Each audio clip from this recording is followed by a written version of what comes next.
Hello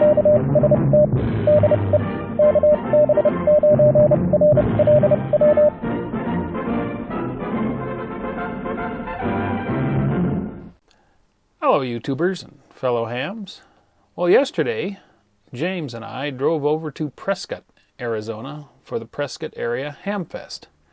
It was a nice little hamfest, had a good time. Was spotted by a couple of viewers and had a nice little chat with each of them. Hi guys, enjoyed talking to you there. It was out in the parking lot, and it was an outdoor. I guess most hamfests are outdoor. Most of them I've gone to have been indoor, so I didn't bring my hat. The sun kind of baked me while we were there for a couple hours. Anyway, I picked up a few bits and bobs. We'll look at those in a moment. But first off, let's go take a look at some of the photos I shot and some of the media that I shot on our way to and at the hamfest over in Prescott, Arizona. Hey, we're getting ready to head to Prescott for the hamfest. James is struggling with the dog. Canine DOG's not all that enthusiastic about going to the hamfest. We'll be on the road shortly, though. Beautiful sunny day here in Kingman. As you can see, blue sky, not a cloud. We'll see what it's like over in Prescott. All right, time to hit the road.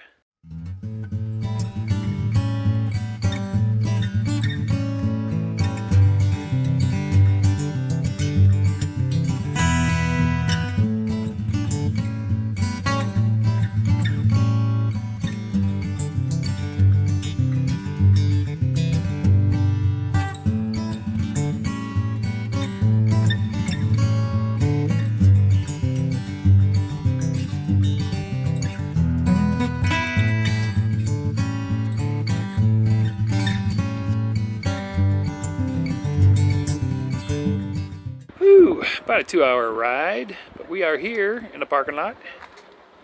The hamfest is outdoors right over here, and I didn't bring my hat. I thought it was indoors. There it is.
Well, here's the things I picked up at the hamfest.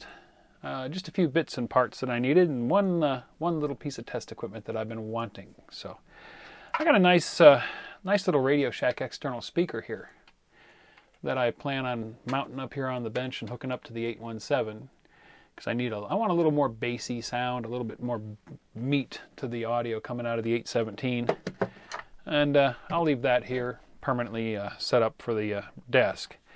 These two power cords were a heck of a steal. Heavy gauge, inline fused.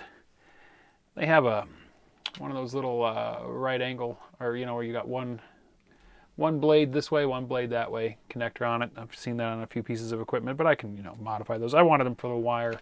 They're nice inline fused power cords, and they were $1 a piece out of this guy's junk box. $1 a piece. I couldn't pass that up. An inline fuse holder that I needed for something I'm doing here on the power center at the bench. A little bag of alligator clips with the insulation on them, red and black, and this was like $1. Oh no, this was $2 for a whole bunch of alligator clips. Somebody obviously cleaned out a Radio Shack that was closing up. And a double pole, double throw switch capable of 20 amps.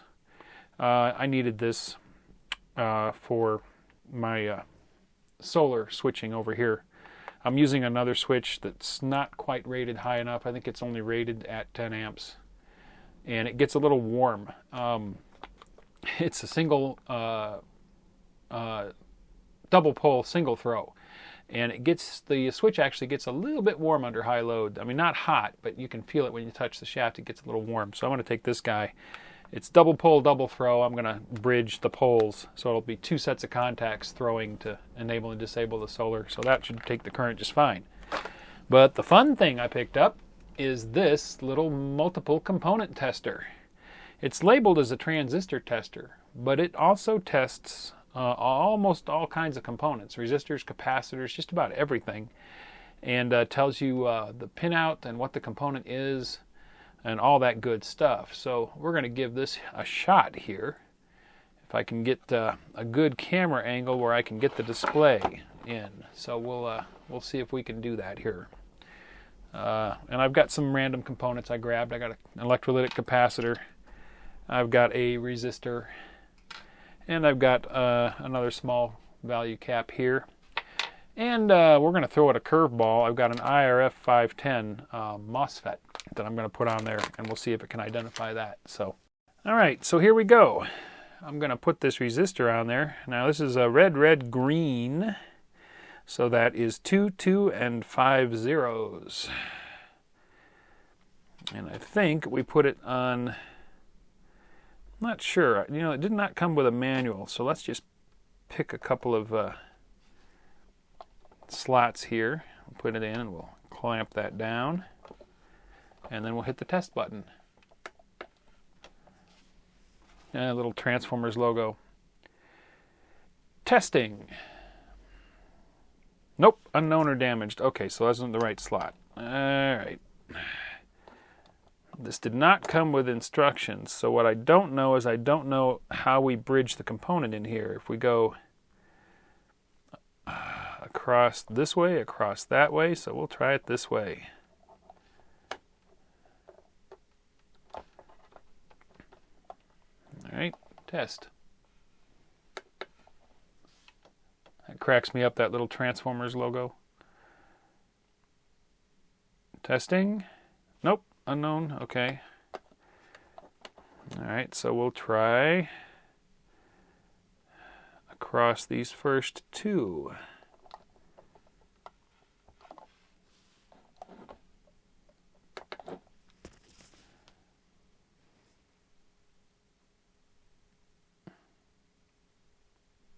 Oh, there we go. 2.2 meg. Resistor, and it shows us the pinout. 1 to 3 is the pins, you see, right there. So that's cool. All right, let's throw a capacitor at it. We'll go with an electrolytic. And there's one thing, I tested this with an electrolytic at the fest because there was one thing I was curious about, and it does do ESR, equivalent series resistance. So I might have to come up with a little set of probe leads for it.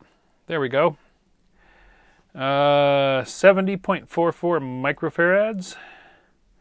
And ESR, 0.65 ohms. So that's getting close to 1 ohm of ESR. This is kind of an older cap. I could still use it, but it's definitely on the decline. That should be a much lower reading. All right, let's put a smaller variable or smaller value cap on here.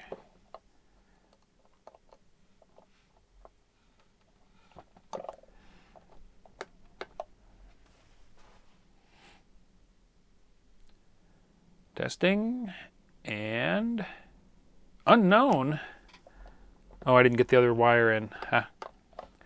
Did not get the other lead into the connector here. All right.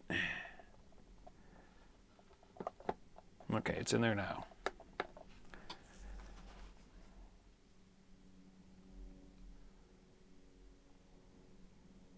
There we go. 434.1 nanofarads with a 1.30 ohm ESR. So it even does ESR on the small capacitors. That's kind of nice. Okay. Let's see if we can throw it a curveball. Let's put this IRF 510 power MOSFET on there. This will be fun. Let's see if this thing can impress me now.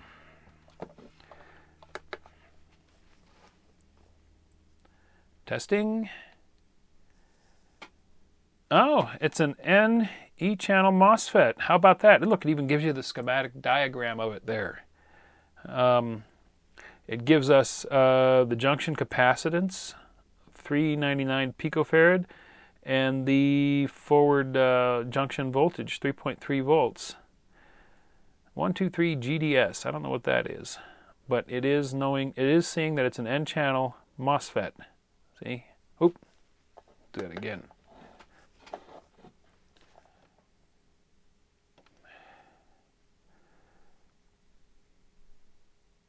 Yep, there we go. N-channel MOSFET. Pin 1 is the gate. Pin 2 is the source. Pin 3 is the drain. So, did I get that right? Yeah, I think I got that right. Well, that might be backwards.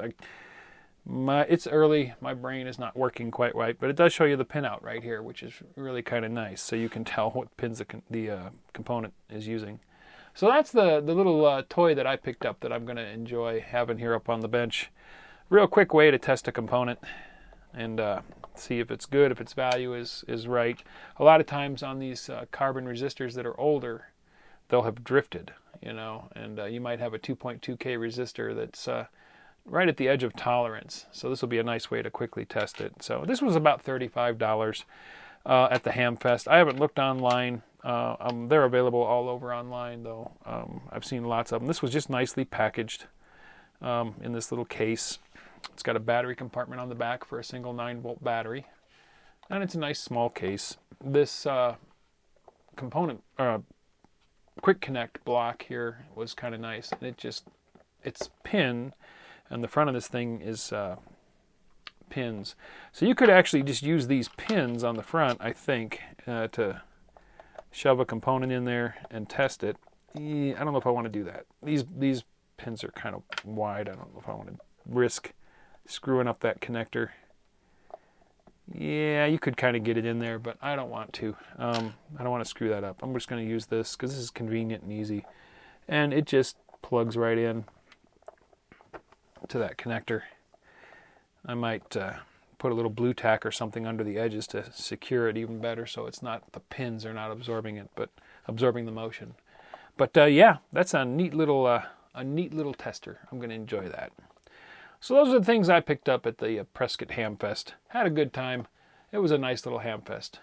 See you in the next video. Bye-bye. Thanks for watching. If you enjoyed the video, don't forget to give it a thumbs up. Also, if you're not already a subscriber, click to subscribe. Join us on the Facebook channel for discussion about the videos. And if you'd like to help support this channel, please click to support me on my Patreon page.